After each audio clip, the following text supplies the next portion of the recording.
It is straight water. So we started this a little early, about 8 minutes early. Yeah, that's why we're just talking. We're not actually doing anything yet. Hi, I just wanted to let you guys know that there were a lot of fake accounts. Yes, we know that, unfortunately. We got that. It's nighttime morning eggnog. Grandma's eggnog. The stuff with the booze. No, I wish we never. So we did. Did we ever?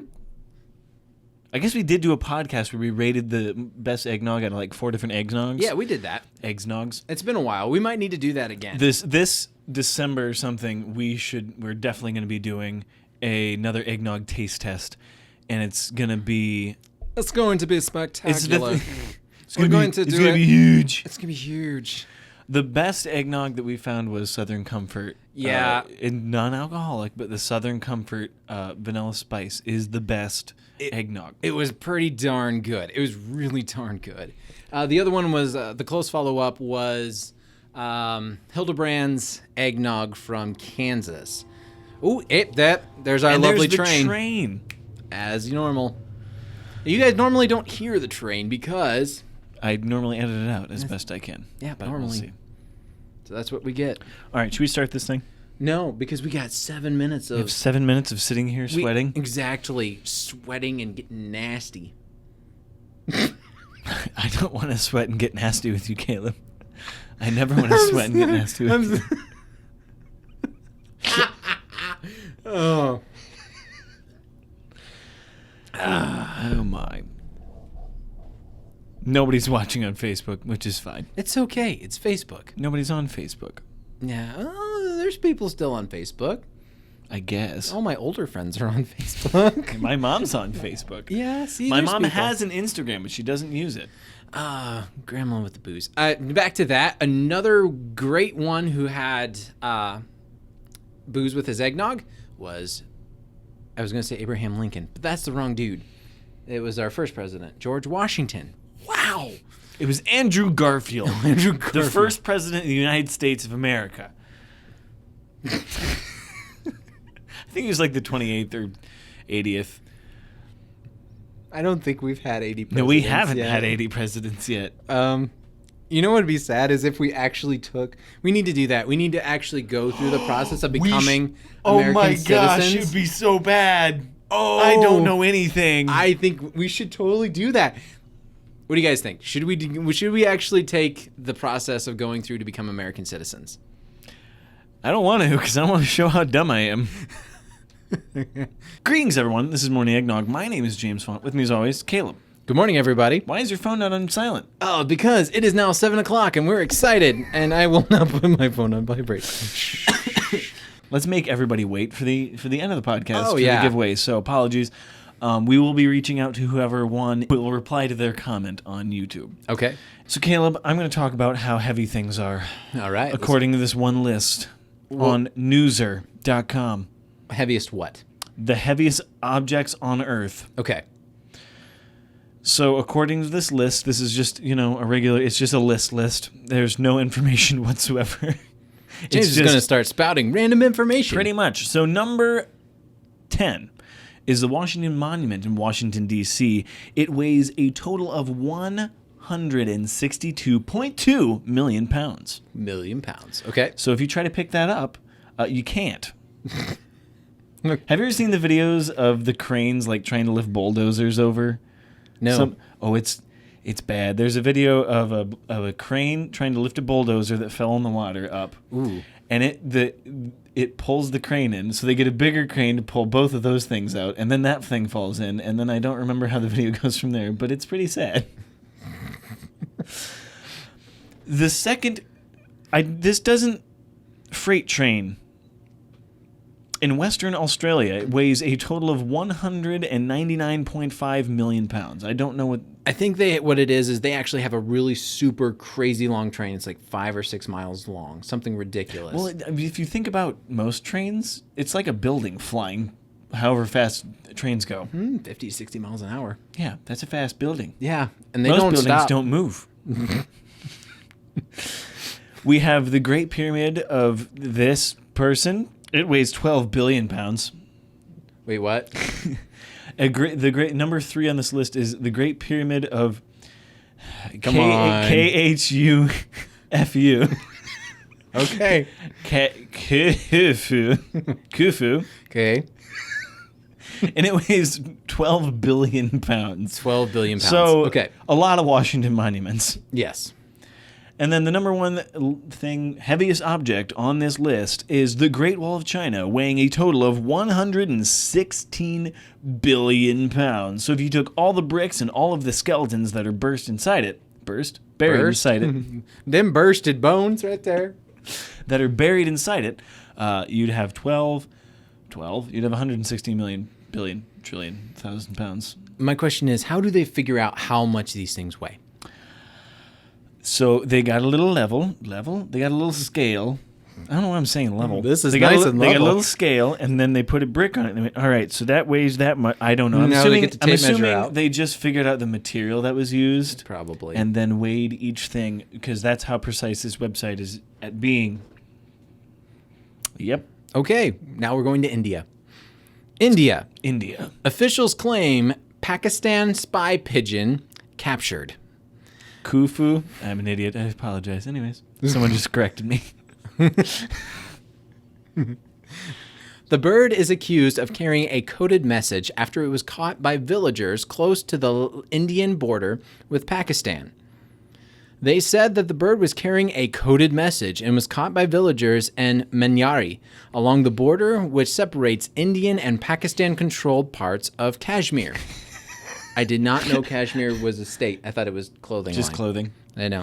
How boring is your life that you see a bird? Or that's the thought. How rare are birds in this area that they're that focused on a bird? Well, I think I think the pigeon actually flew into her house. Yeah. That makes more sense. I didn't hear that the first time. That's because you weren't paying attention to me. Probably not. James doesn't like to pay attention to me. Hey, look at that bird over there. I bet it's a spy from Pakistan. Could you imagine if we lived on the Canadian border? Ah, that's a Canadian spy! It comes in, like, wipes its feet. It's All really them- polite to us. All them freaking Canadian geese coming in. Oh, no, stupid geese. This bunch of spies, a bunch of Canadian spies. Crapping all over our lawns. It's Anyways, If you watch Letterkenny, everyone who watches Letterkenny is very offended. The police superintendent, I'm not going to even try his name, the villagers gave the pigeon to the police on Sunday after it flew into a woman's house from Pakistan. How do they know it's... Never mind. Because the writing on the band was in Pakistani. Pakistani? I don't know. I don't know. He said a ring was seen attached to its leg with numbers and different information. According to what was going on is the tab was actually information about the pigeon and the owner of the pigeon. They just kind of got freaked out. I want to own a pigeon just to say I own a pigeon. Why would you want to own a pigeon? I don't know. Why did this guy own a pigeon? Well, they can carry messages Could you and imagine? stuff. Yeah, that's what I was going to say. Could you imagine how cool that would be to be like, all right, go visit this person. It'd be so much cooler to have an owl. True. But I don't think owls carry pigeon. I don't think owls carry pigeons like pigeons carry parcels. You know how pigeons carry pigeons? Oh, gosh. James, what else do you have? So the other thing that I brought to us is the Call of Duty Warzone play reveals OP fit. Wait, nope, that's the wrong article. Just kidding.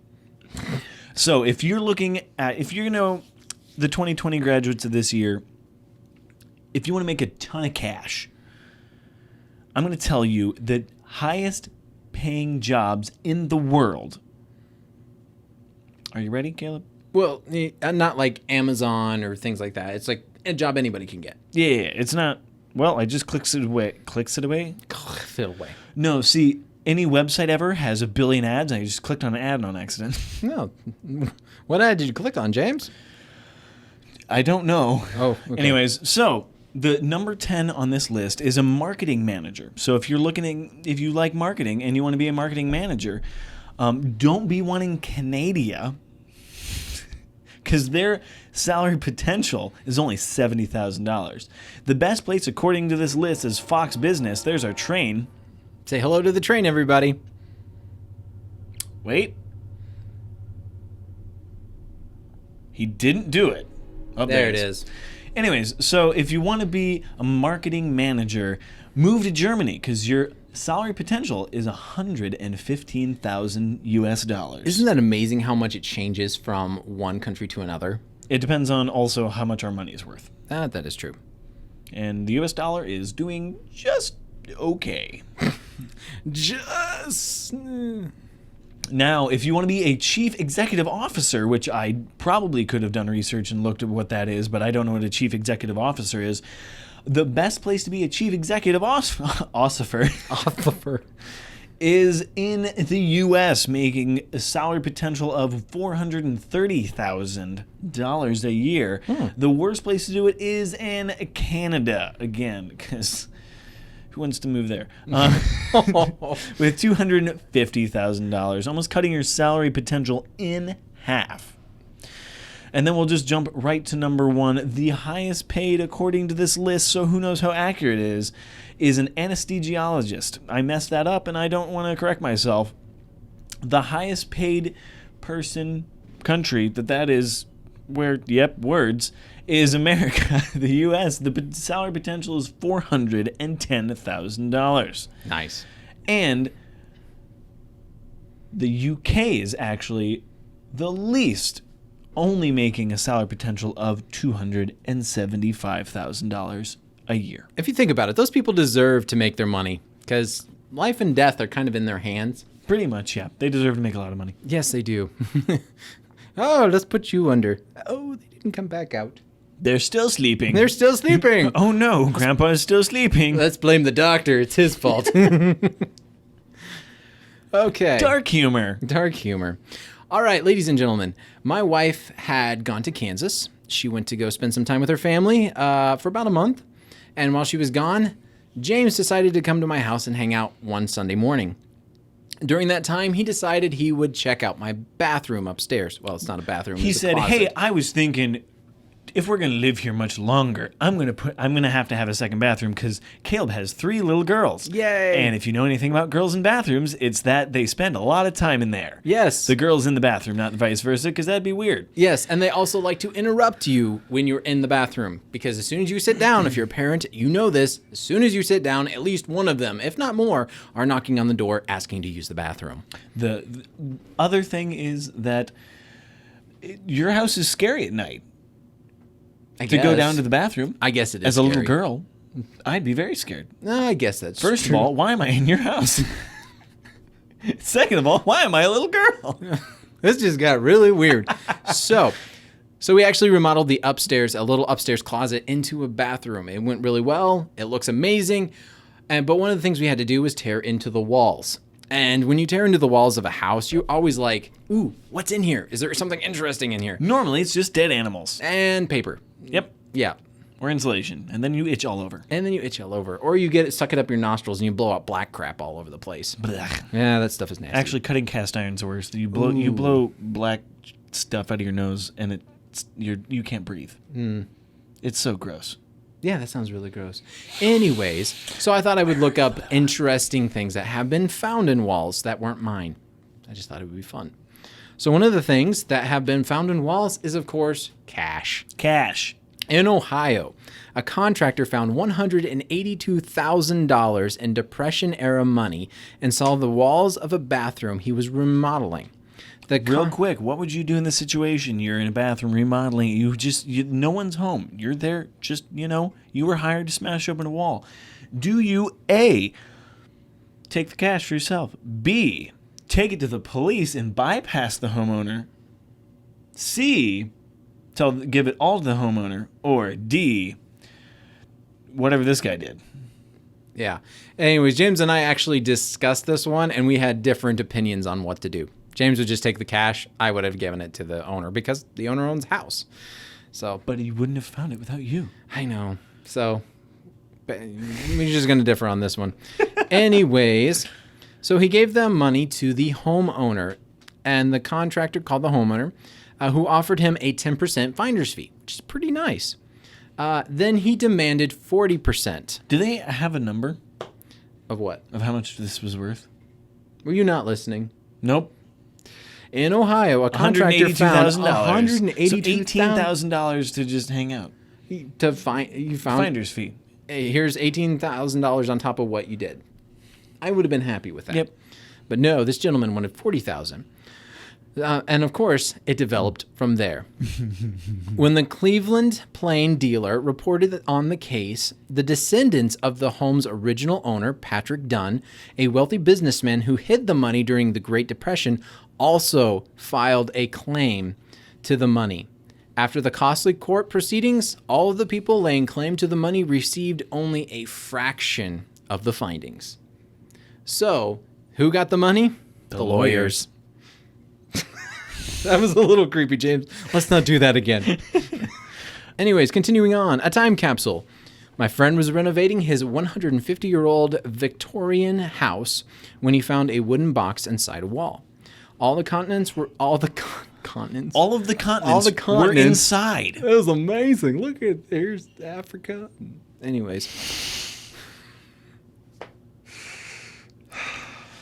The original blueprints, some tools, and some other things were found inside the box. It was cool. I'm just going to skip over that one because James messed it up for me. Couldn't read it after that. Me. I sometimes like you.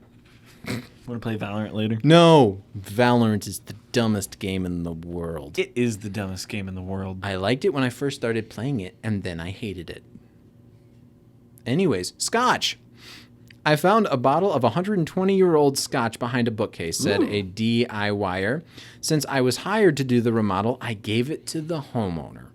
That would have actually been pretty sweet to find a 120-year-old bottle of Scotch. It's very aged, and it has a nice oaky insulation-y taste.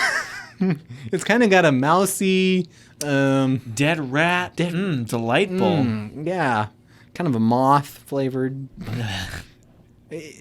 Would you drink it? Yes, it's alcohol. It's going to be fine to drink. Are you sure? Yes. It's going to kill all the bacteria. James, would you drink it? It's fine. There's nothing wrong with that. It's perfectly fine. It may taste weird. Well, you know. Yeah. Okay, and last one. There was a lot of these. Some of them were weird. Thought I heard a noise. But anyways. Caleb. Squirrel. Some of these were really creepy, so I'm just kind of casting them out. So maybe Halloween I might bring this one back up because there was some pretty freaky stuff in here. But the one that I found pretty interesting was a human foot. Huh. I was helping a friend renovate her new house and discovered a human foot under the floorboards. Huh.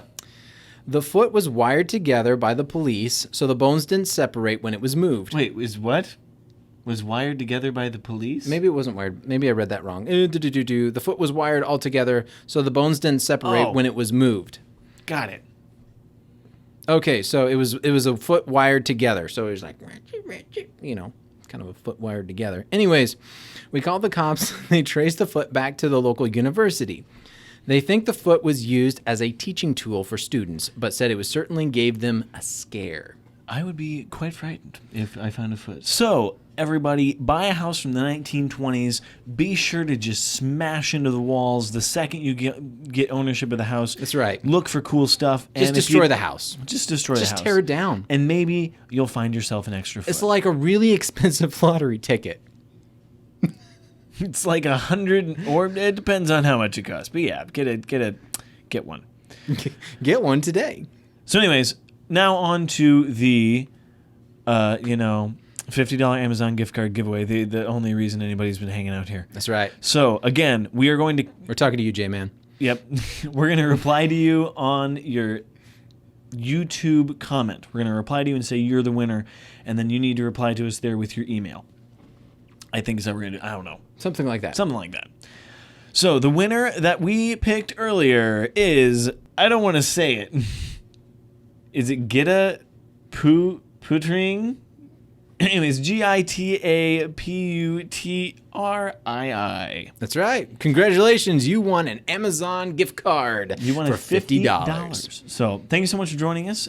Be sure to follow us on Facebook and Instagram. And if you would like a coaster or a sticker, you can message us on Facebook or Instagram or email us at morningeggnog@gmail.com, and we'll send that out to you for free. Caleb, do you have anything else? Yeah, we got some artwork coming out for some possible T-shirts. Yes, so we might be dropping some merch here shortly. It's just references to a couple of silly things we've said in the podcast. So thank you so much for joining us, and have a wonderful morning, noon, or night. See you guys.